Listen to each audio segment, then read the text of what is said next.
শুনতে চাই না আমি। ইউষা চিৎকার করে। ফাঁকা ঘরে সেই চিৎকার মিশে যায় নিশ্চুপ হাওয়ার সাথে।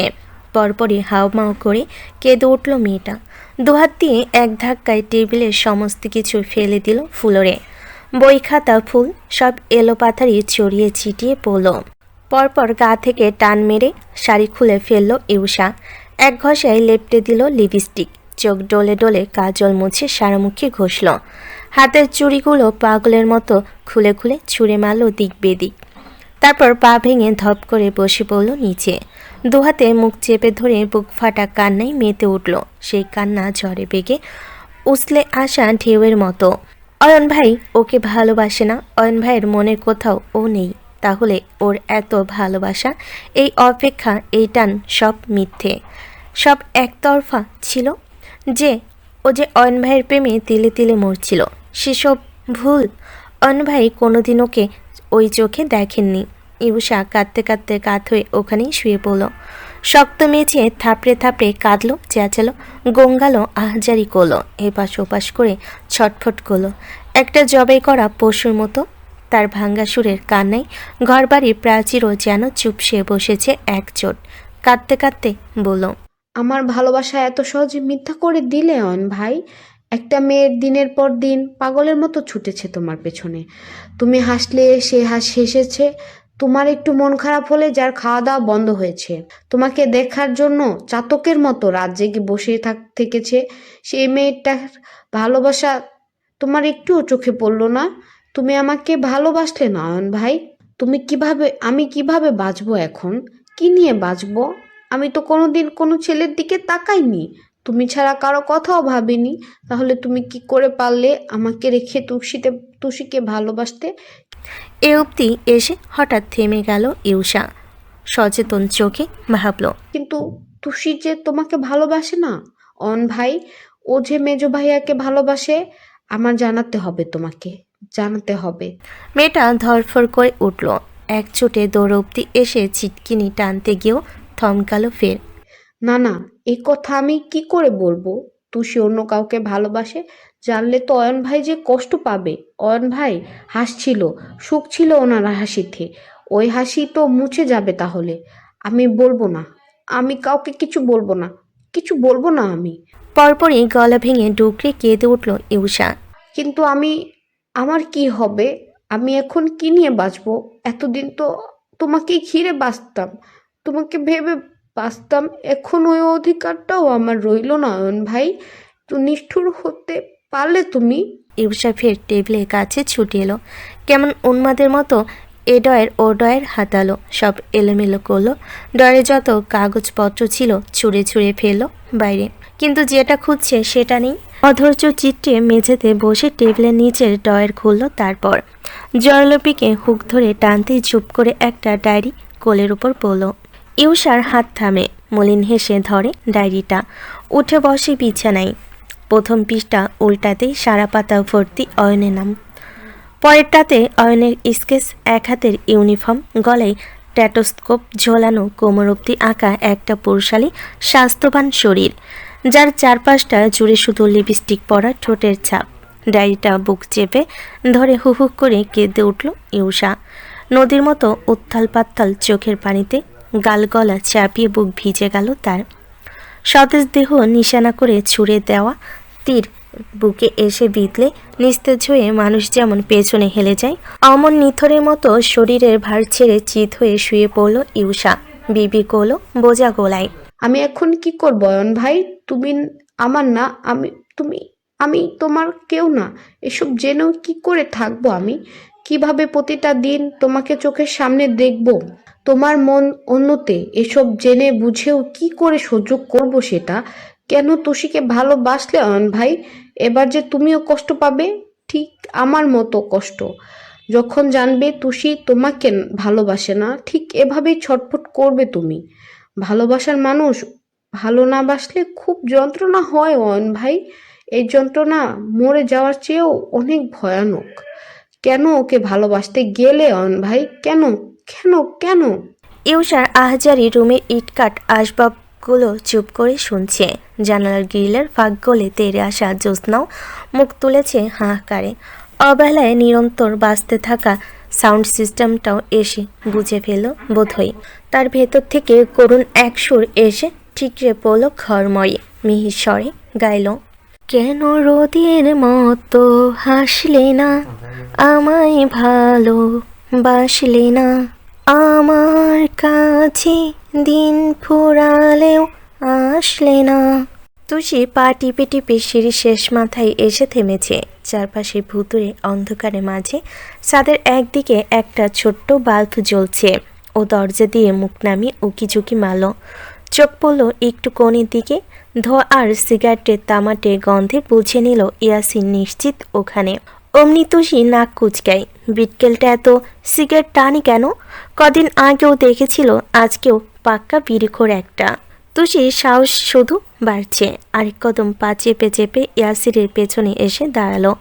সচেতন দূরত্বে পিলার ধরে গলা নামিয়ে দেখল দোলনায় বসে আছে মানুষটা। কাটার লোহার তৈরি পুরনো একটি দোলনা।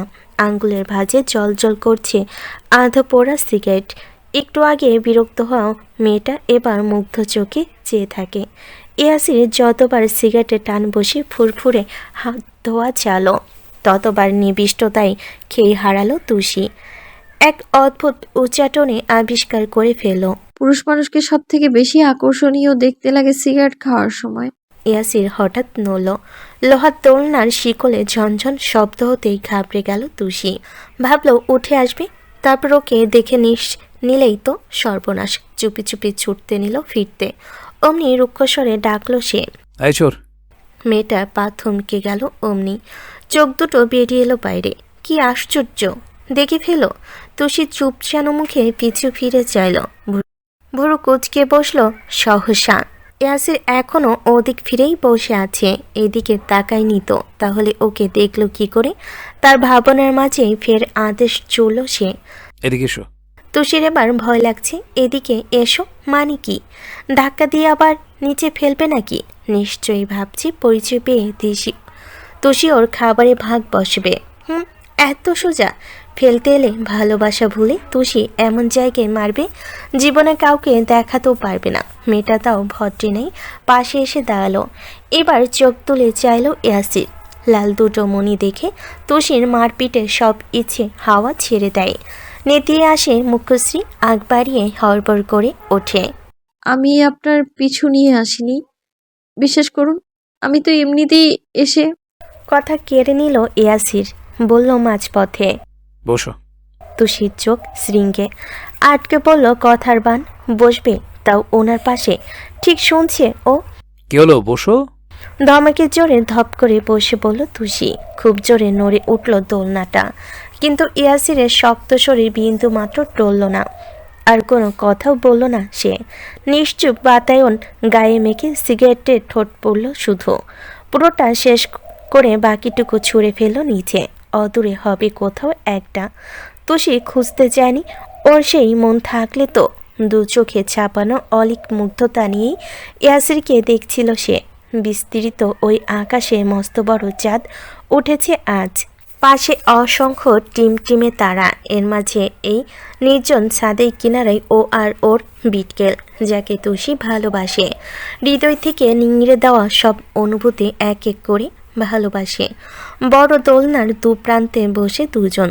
তুষি দৃষ্টি নামিয়ে একবার মাঝে রাখা ইয়াসিরের হাতটাকে দেখল। খুব লোভ হলো ধরতে। কোলের উপর থেকে নিজের হাতটা তুলে পাশে রাখলো সেও। পিলপিল করে আঙ্গুলগুলো বাড়ালো একটু। আচমকা ঘাড় ঘুরিয়ে চাইল ইয়াসির। তুষি ঝট করে হাত গুটিয়ে সোজা হয়ে বসলো। ইয়াসির আবার চোখ সরিয়ে নেয়, তাকায় উজ্জ্বল আকাশ পথে। আবারও ওর দিকে চেয়ে থাকে তুষি। হঠাৎ মুখ খুলল ইয়াসির। আমাকে এভাবে দেখার কিছু নেই। তুষি নড়ে চড়ে উঠল, মাথা চুলকালো, ঠোঁট উল্টে। লজ্জা পেয়েছে। বিটকেলটার জিভে একটু লাগামনি। মুখের উপর কেউ এভাবে বলে দেয়? দেখবে, 100 বার দেখবে। কি করবি রে তুই বিটকেল? তুষি তার স্বামীকে দেখবে, তাতে তোর কি? অথচ কেমন মিনমিন করে শুধালো, আপনি কি সব সময় সিগারেট খান? না। এই যে খেলেন। ইয়াসিরের ভনিতাহীন স্বীকারোক্তি। মন খারাপ হলে খাই। তুষি বিস্মিত হয়ে বলল। আপনার মন খারাপও হয়? সর চোখে ফিরল ইয়াসির। আমাকে তোমার পাথর মনে হয়? তুষি দুপাশে মাথা নাড়ল, পরপরই উপর নিচে নেড়ে বোঝালো হ্যাঁ। হেসে ফেলল ইয়াসির। সেই হাসি উড়ে আসা শীতল বাতাসের মতো ফুরফুর করে হৃদয়ে ঢুকে গেল তুষির। রামগরুরের ছানাটা হাসতে পারে নাকি, অথচ চট করে হাসি মুছে গেল আবার। শতনু মুখটা ঢেকে এলো অন্ধকারে, যতটা অন্ধকার এই মুহূর্তে রাতের বুকেও নেই। কেমন করে ডাকলো, তুষি। বুকের খুপড়িতে ঢুকে যাওয়া ছুরির প্রহারের মতো ডাক। তুষির জবাব এলো জড়িয়ে। জি। ছোট মায়ের উপর তোমার অনেক রাগ? এই সময় এই প্রশ্ন তুষি আশা করেনি, মাথা নুইয়ে নিল গলায়।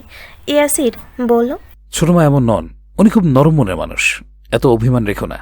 দাদির কাছে শুনেছি অস্ত্রের ঘায়ের থেকেও নাকি মানুষের কথার ঘা অনেক ভয়ানক হয়। উনি আমাকে যা ইচ্ছে বলতেন, আমার গায়ে লাগেনি, কিন্তু যেদিন আমার জন্ম তুলে কথা বলা শুরু করলেন, আমি সেই দিন থেকে ওনাকে আর সহ্য করতে পারি না। এভাবে বলতে নেই, উনি তোমার মা, মায়ের উপরে রাগ করা ঠিক নয়। তুষি জিভে ঠোঁট ভেজালো, বড্ড সাহস নিয়ে বলল। তাহলে আপনিও যে বাবার উপর রাগ করে আছেন তার বেলা? মুহূর্তেই ইয়াসির থম ধরে গেল, শক্ত গলায় বলল। আমার আর তোমার ব্যাপার এক নয়। ইয়াসিরের মুখভঙ্গি আরও বেশি বদলালো, নরম চোখ জোড়াও, স্বভাবসুলভ কঠোর স্বরে বলল। আলাদা, পুরোপুরি আলাদা। আমার বাবার সাথে কাউকে তুলনা করবে না তুষি, খবরদার না। তুষি মিয়ে এলো, ভুল কিছু বলে ফেললো বুঝি? বাবার প্রসঙ্গে এলেই মানুষটা কেমন যেন করে, কি যে লুকিয়ে আছে এর পেছনে। ইয়াসির ডাকলো তখনই, তুষি।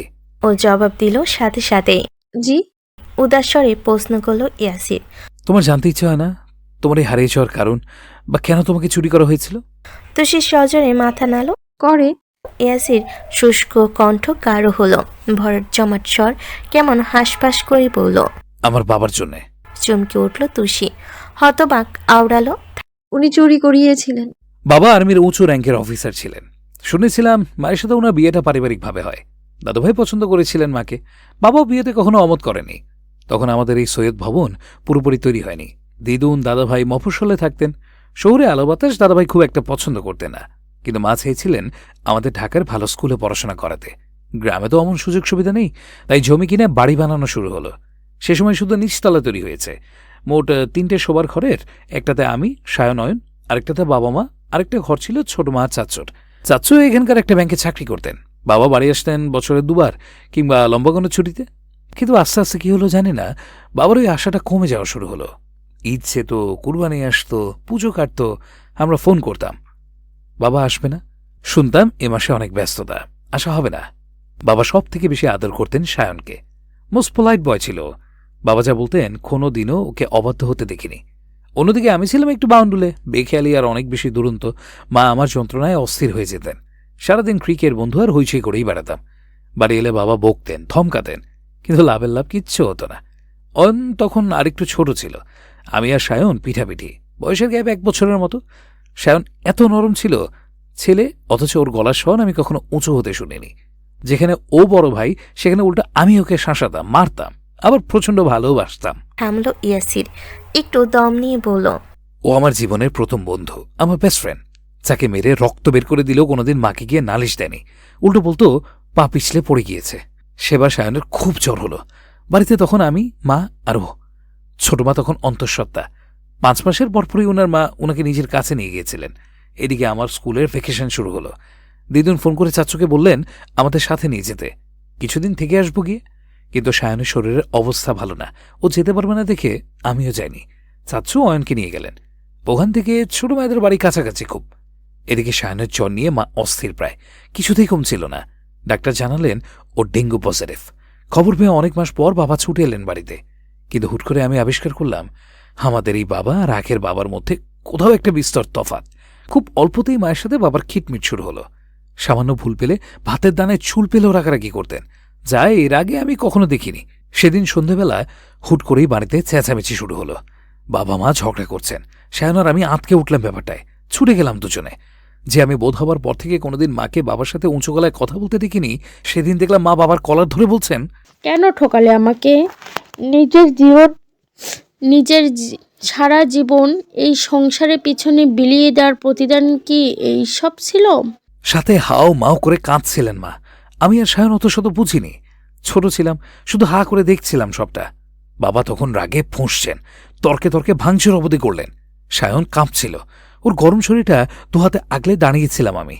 একসময় বাবার আগে হিস হিস করতে করতে বললেন, মাকে তিনি ভালোবাসেন না, মায়ের প্রতি তার মন নেই, টান নেই। কথায় কথা বাড়ছিল। এক পর্যায়ে তিনি রেগেমেগে ঘোষণা দিলেন, আমি জেসমিনকে বিয়ে করাবো, গোল্লায় যাক এই সংসার। অমনি আমার মাথায় আকাশ ভেঙে পড়ল। বয়স কম হলেও অতটাও ছোট ছিলাম না যে এইটুকু বুঝবো না। বাবা ব্যাগ নিয়ে ঘর থেকে বেরিয়ে এলেন, একবার তাকালেনও না আমাদের দিকে। মা কাঁদতে কাঁদতে ছুটলেন পেছনে, দুটো কিশোর ছেলের সামনে সব ভুলে ঝাপটে ধরলেন ওনার পা, অনুনয় করলেন কেঁদে কেঁদে। যেও না, আমার ভুল হয়ে গেছে, আমাদের ছেলেগুলোর কথা অন্তত ভাবো। কিন্তু বাবা ভাবলেন না। পা থেকে উচ্ছিষ্ট হটানোর মতো করে মাকে ছাড়ি দিয়ে বাড়ি ছাড়লেন দ্রুত। আমি শুধু নির্বাকপণে সেই দৃশ্য দেখলাম। মেঝেতে বসে মাথায় হাত দিয়ে মা অনেকক্ষণ গুনগুন করে কাঁদলেন। কি বলে সান্ত্বনা দেব আমি জানি না। দু ভাই শুধু চুপ করে মায়ের পাশে বসে রইলাম। রাত প্রায় অনেক, মা তখনও কাঁদছিলেন। হঠাৎ সায়নের জ্বর বেড়ে এলো। ওর গোঙানির শব্দে মা কান্না ভুলে গেলেন, ব্যস্ত হলেন জলপট্টি দিতে। আমি তেল গরম করে ওর হাত পা মালিশ করছিলাম। আচমকা সায়ন গলগল করে বমি করে বিছানা ভাসিয়ে দিল।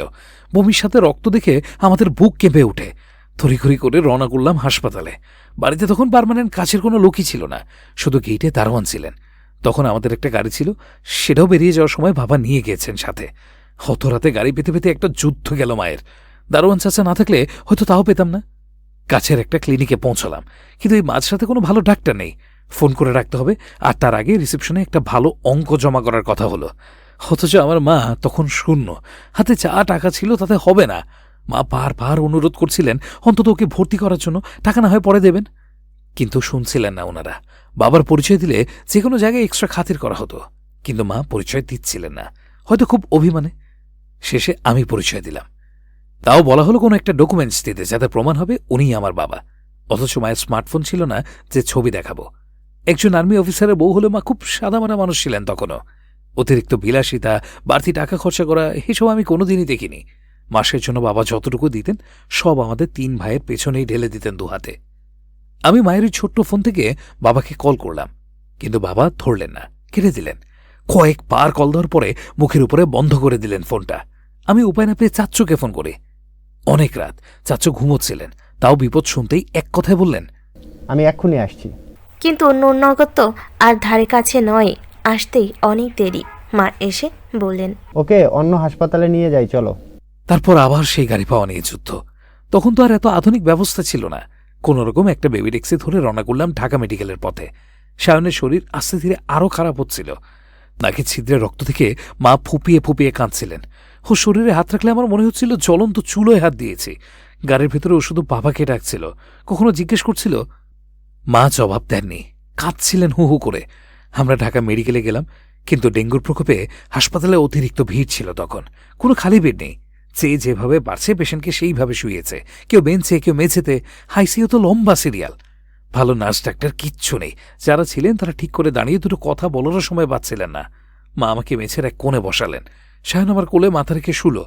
ওর কাঁপুনি থেকে আমি নিজের ছোট্ট গেঞ্জিটা খুলে ওর গায়ে পেঁচিয়ে দিলাম। বারবার হাতে তালু ঘষছিলাম, মাথায় হাত বোলাচ্ছিলাম, অসহায়ের মতো কেঁদে কেঁদে আল্লাহকে ডাকছিলাম। মা তখন পাগলের মতো ছুটছিলেন, একটা যদি ব্যবস্থা করা যায়। হঠাৎ সায়নের শ্বাস বেড়ে গেল, বাড়ল ওর কাঁপুনি। কেমন হাঁপানি রোগীর মতো জোরে জোরে শ্বাস নিতে নিতে খামছে ধরল আমাকে। ওর চোখ মুখ থেকে আমার বুক কেঁপে ওঠে। চিৎকার করে মাকে ডাকি। মা ছুটে আসেন, ওর হাত পা মালিশ করেন। আচমকা চোখ দুটো বড় বড় করে শরীর ছেড়ে দিল সায়ন। এতক্ষণ আগুনের মতো গরম হাত পা নিমিষে কেমন বরফ হয়ে এলো। মা থমকে গেলেন, কিছুক্ষণ নিস্তব্ধের ন্যায় চেয়ে থেকে আল্লাহ বলে আছড়ে পড়লেন ওর গায়ের উপর। আমি তখনও বোকার মতো তাকিয়েছিলাম, বুঝে উঠতে পারছিলাম না আমার বন্ধু, আমার ভাই, আমার সায়ন আর নেই। আমি উদ্ভ্রান্তের মতো খাল চাপড়ে ডাকলাম, রাগ দেখালাম, শাসালাম, কিন্তু সায়ন সাড়া দিল না, একটাবারের জন্য না। ইয়াসির থামল, ডুকরে উঠল তুষি, ভেজা গলায় বলল। তারপর ইয়াসির ফিরে চাইল ঘাড় ঘুরিয়ে। তুষি চোখ গাল ভিজে শেষ, অবাক হয়ে বলল, কাঁদছ কেন? বলুন না, তারপর কি হলো? ফোঁস করে শ্বাস পেল ইয়াসির, বলতে শুরু করলো। বাবা পরের দিন সকালে এলেন। সায়নের লাশ তখন বসার ঘরের মেঝেতে খাটিয়ায় বরফ দিয়ে রাখা। মায়ের জ্ঞান নেই সেই ফজর থেকে। রুমে অচেতন হয়ে পড়েছিলেন তিনি। আত্মীয় স্বজনদের কয়েকজন ছিলেন ওনার কাছে। বাবা যখন সায়নকে ছুঁতে আসেন, আমি ক্ষিপ্ত বাঘের মতো ঝাঁপিয়ে পড়ি। ছোট ছোট হাতে বাবার বুকে ধাক্কা দিয়ে বলি, ওনাকে ধরবে না, তুমি আমাদের কেউ না, তোমার জন্য ও মরে গেছে। বাবা থামলেন না, আমাকে জড়িয়ে ধরেই হাউ মাউ করে কেঁদে উঠলেন উল্টো। পরিবারের সবাই তখন বাবার উপরে রেগেছিল, দাদু ভাই, দিদুন, এমনকি চাচ্চু। সবাই মিলে বাবাকে অনেক কথা শোনালো। দাদু ভাই তো বলেই ফেললেন, সুন্দর সংসারটা এভাবে ধ্বংস করতে নেমে গেলি কেন এসছিস তাহলে? বাকি ছেলেরও তো মরলে না হয় আসতি। এক একটা বিষ বাক্যে বাবা প্রায় বিধ্বস্ত হয়ে পড়লেন। লাশ হয়ে শুয়ে থাকা সায়নের পা দুটো বুকের সাথে চেপে আর্তনাদ করে কাঁদলেন, শুধু ক্ষমা চাইলেন চেঁচিয়ে চেঁচিয়ে। কিন্তু এই ক্ষমার কি মানে? সায়ন তো আর আসবে না। ছোট মা তখন খুব অসুস্থ, আবার ভারী শরীর, আসতে না পারলেও ফোন করে করে কান্নাকাটি করছিলেন। দাফনের কাজে ওনার পরিবার এসেছিল অবশ্য। মায়ের জ্ঞান ফিরল বিকালে। আমি চাইছিলাম না আমার মায়ের কাছে বাবা কোনোভাবে যাক, কিন্তু আমার কথা শোনা হবে এই বয়স তখন আমার ছিল না। বাবা মায়ের কাছে গেলেন, চৈতন্য ফিরেছে বলে মাফ চাইলেন কেঁদে কেঁদে। এর মাঝে চাচ্চু হঠাৎ আমাকে ডেকে বললেন কোনোভাবে বাবার ফোনটা লুকিয়ে এনে দিতে। আমি কিছু একটা করে এনে দিলাম। আমার সামনেই জেসমিন লিখে সেভ করার নাম্বারটা নিজের ফোনে তুললেন তিনি। তারপর বাবার ফোনটা আমাকে দিয়ে বললেন আমার জায়গায় রেখে আসতে। আমি যাওয়ার নাম করে লুকিয়ে থাকি, চাচ্চুর কথাগুলো শুনবো বলে। কারণ জেসমিন নামটা যে বাবার মুখে শুনেছিলাম সেদিন। শুনতে পেলাম খুব আজে বাজে ভাষায় চাচ্চু নাকি গালাগালি করছেন, হুমকি দিয়ে বলছিলেন, রক্ষিতা হওয়া এত শখ তো বাজারে যা, আমার ভাইয়ের পেছন ছেড়ে দে। আর কখনো যদি আমাদের পরিবারের দিকে চোখ তুলেও দেখিস, আমি তোকে খুন করে ফেলবো। আমি অবুঝ ছিলাম না। সব বুঝে গলাটা কেমন তেতো হয়ে গেল। নিজের মাকে ছেড়ে যার বাবা অন্য নারীতে মন দেয়, সেই সন্তান বোঝে তার মনের উপর দিয়ে কি যায় তখন। এরপর কিছুদিন কাটল। বাবা সারাদিন হত্যে দিয়ে মায়ের কাছে পড়ে রইলেন। দেখাশোনা করা থেকে সব নিজের হাতে করছিলেন তিনি। দিদুন আমাকে আর অয়নকে গ্রামে নিয়ে যেতে চাইলেন। মায়ের এই অবস্থায় আমাদের দেখাশোনা কে করবে? কিন্তু আমি কিছুতেই মাকে রেখে যাব না। এবারেও অয়ন গেল। মা তখন চুপ করে থাকতেন, কখনো ফ্যালফেল করে সায়নের ছবির দিকে চেয়ে থাকতেন শুধু, কখনো ওর জামাকাপড় নিয়ে হাউ মাউ করে কাঁদতেন। বাবা তখন আদর্শ স্বামী বনে গেলেন। নিজ হাতে মাকে খাওয়ানো, মাকে সময় দেওয়া সব করতেন তিনি। মাঝে মধ্যে টের পেতাম বাবার ফোন বাজছে, বিশেষ করে রাতে। বাবার ফিস ফিস করে কথা বলা শুনতে পেতাম আমি। কখনো শুনতাম, তুমি কেন বুঝতে চাইছো না? সম্পর্কটা আর এগিয়ে নেই, আমার পক্ষে সম্ভব নয়। আমাকে যারা মাথায় করে রাখতো, আমার সেই পরিবার আজ আমার দিকে আঙ্গুল তুলছে। জেসমিন, আর এসব নিতে পারছি না। আমার পরিবার ছাড়া আমি শূন্য। আমি আমার সংসারটা আর নষ্ট করতে চাইছি না। জেসমিন, এক ছেলেকে হারিয়েছি। আমি মনে করি আমার পাপেই ও মরেছে। আমি এই পাপ আর বাড়াতে চাই না। আমি বাবার কাছে কম যেতাম, তবে মনে মনে খুশি হচ্ছিলাম ব্যাপারটায়। তখন বেশিরভাগ সময় আমার চাচ্চুর সাথে কাটত। হঠাৎ সেদিন বিকালে চাচ্চুর কাছে খবর এলো ছোট মাকে ইমিডিয়েট হাসপাতালে নেওয়া হয়েছে। অফিস থেকে রওনা করার পথে বাবাকে ফোন করে জানিয়ে দিলেন তিনি। বাবা কি করে যাবেন বুঝতে পারছিলাম না। মা পুরোপুরি স্বাভাবিক হয়নি, আবার আমিও আছি। যাওয়া হলো না সেজন্য। তবে বলে দিলেন কিছু লাগলেই জানাতে। ছোট মায়ের যে টুইন বাবু হবে আমরা আগে থেকেই জানতাম। সনোলজিস্ট যেদিন বললেন, ছোট মা সেদিন বাড়ি এসে আমাকে বললেন দুইটা বাবুর দুটো নাম রাখার জন্য। আমি নিজের নামের সাথে মিলিয়ে রাখলাম ইউষা আর ইনায়া। তুষির ঠোঁট জোড়া কাঁপলো, ভাবলো ওর নাম তবে ইনায়া? ইয়াসির ফের বলল, চাচ্চু অনেক খুশি ছিলেন সেদিন। ফোন করে বললেন এই খুশিতে এসে আমাকে আমার প্রিয় সাইকেল কিনে দেবেন। আমিও ভাবলাম এক সায়নকে নিয়ে গিয়ে সৃষ্টিকর্তা হয়তো আমাদের দুটো ফুল উপহার দিয়ে গেলেন। ওরা ফিরে এলে মাও আবার আগের মতো হয়ে যাবে, কিন্তু হলো না। দীর্ঘশ্বাস ফেলল ইয়াসির, বলল, সেই মাঝরাতে আবার একটা হাহাকার ছুটে এলো বাড়িতে। জানতে পারলাম দুটো বাবু থেকে একজন চুরি হয়ে গেছে। হাসপাতালের কোনো এক আয়াকে সন্দেহ করছে সবাই। চাচ্চু কাঁদছিলেন, গলা কাঁপছিল। ছোট মা তখন পোস্ট অপারেটিভ কেয়ারে, হুঁশ আসেনি। ভাইয়ের আহাচারিতে বাবা আর বসে থাকতে পারলেন না। আশ্চর্যের বিষয়, সন্তান হারিয়ে স্তব্ধ হয়ে যাওয়া আমার মাও তড়িঘড়ি করে রওনা করলেন সাথে। হাসপাতালে পুলিশ এলো। চাচ্চু খুব অনুরোধ করছিলেন ছোট মায়ের জ্ঞান ফেরার আগে বাবুরাকে খুঁজে দেওয়ার জন্য। বাবার হাত ধরে বলছিলেন, আমি কি জবাব দেবো ভাইজান? তুমি অন্তত কিছু করো। ব্যাপারটা নিয়ে বাবাও খুব তৎপর হয়ে পড়লেন। আর্মি মেজরের কেস, সকলে একটু বেশি তটস্থ। পরিবারের সবাই চিন্তায় অস্থির। আমি বাবার সাথে সাথেই ছিলাম, কোনো খবর যদি পাই সে আশায়। হঠাৎ বাবার ফোন বাজলো, লক্ষ্য করলাম স্ক্রিন দেখে বাবার মুখভঙ্গি বদলে গেছে। লাইন কেটে দিলেন তিনি।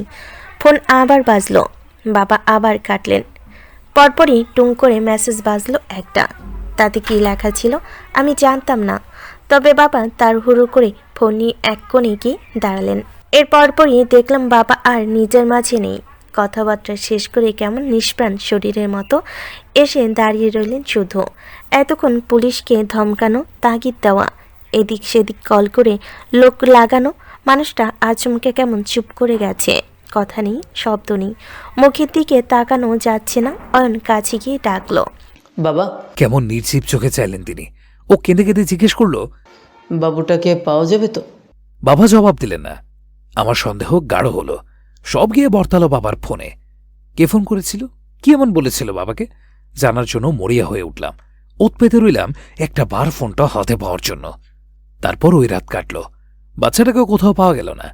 খবরটা ছোট মাকে দেওয়া হলো একদিন পরে। যা ভয় পাচ্ছিল সবাই তাই হয়েছে। আরও বেশি অসুস্থ হয়ে পড়লেন তিনি।